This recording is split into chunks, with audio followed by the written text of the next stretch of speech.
The city of Brighton, England, was famous for its grey skies, cobblestone streets, and the distant cry of seagulls over the pier.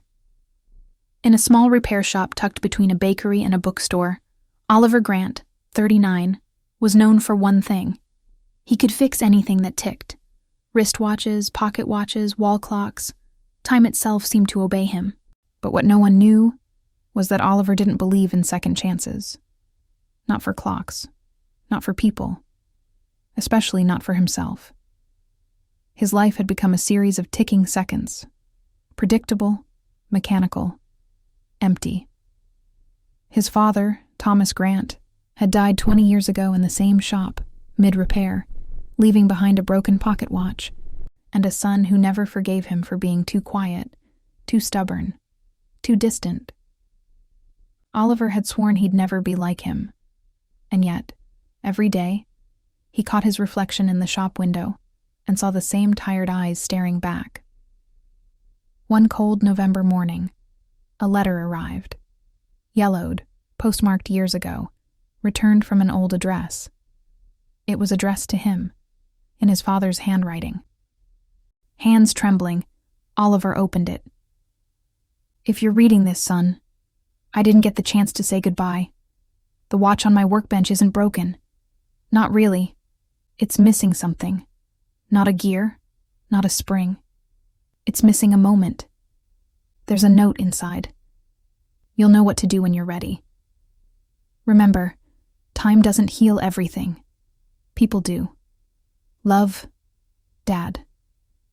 Oliver stared at the letter, heart pounding. He went to the back of the shop where his father's old wooden workbench still stood, untouched for 2 decades, covered in dust and silence. There, beneath an old cloth, lay the pocket watch. Silver, scratched, its glass cracked. He pried it open.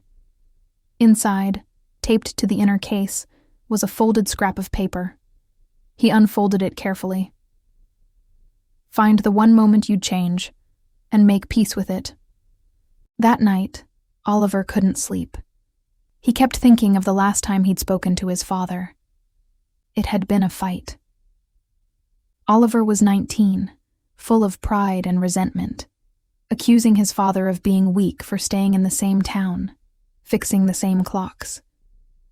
"You spend your life repairing everyone else's time," he'd shouted, "but you've wasted your own." His father had said nothing, only looked at him with eyes that held both hurt and understanding. The next morning, Thomas was gone. Weeks passed, and Oliver began to notice strange coincidences. Customers bringing in watches engraved with initials he recognized. Old letters from clients his father had once helped. And stories, dozens of them, about Thomas Grant. How he'd repaired a widow's clock for free, or taught a boy to fix his grandfather's wristwatch just so he could hear him again. Every story revealed a man Oliver had never known. A quiet hero who had used his skill not for money, but for connection. It gnawed at him. One afternoon, while closing the shop, he heard the bell over the door ring. A young woman entered, holding a small wooden box. "Are you Mr. Grant?" she asked. "Yes," Oliver replied instinctively.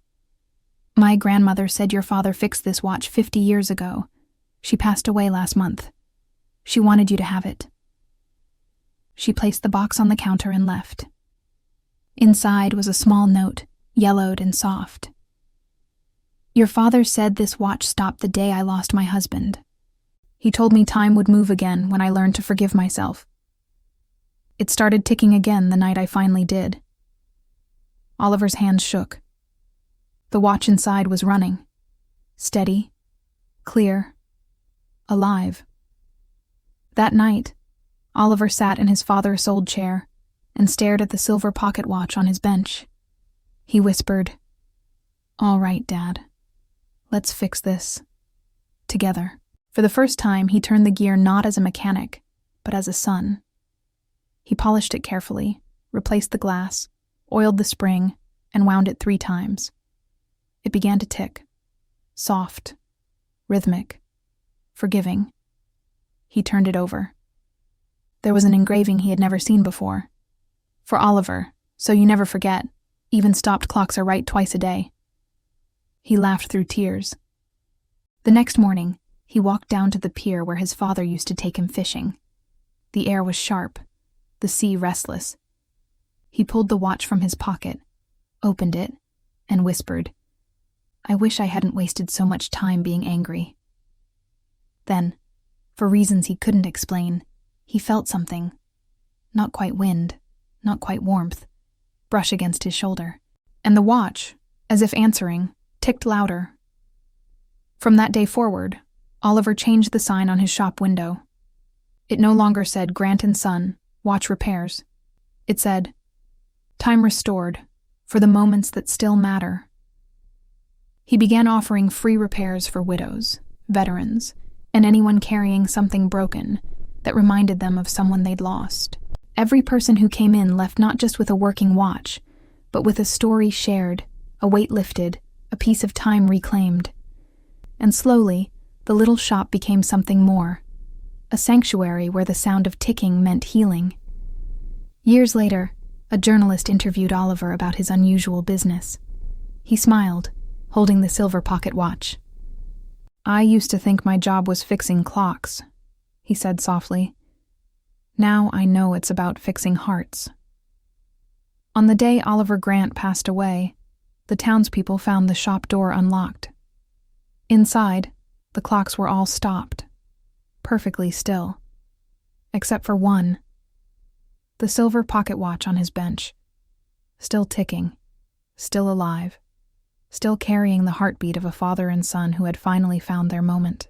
And taped to the wall above his workbench was a final note in Oliver's handwriting. "Time doesn't heal everything, but kindness does."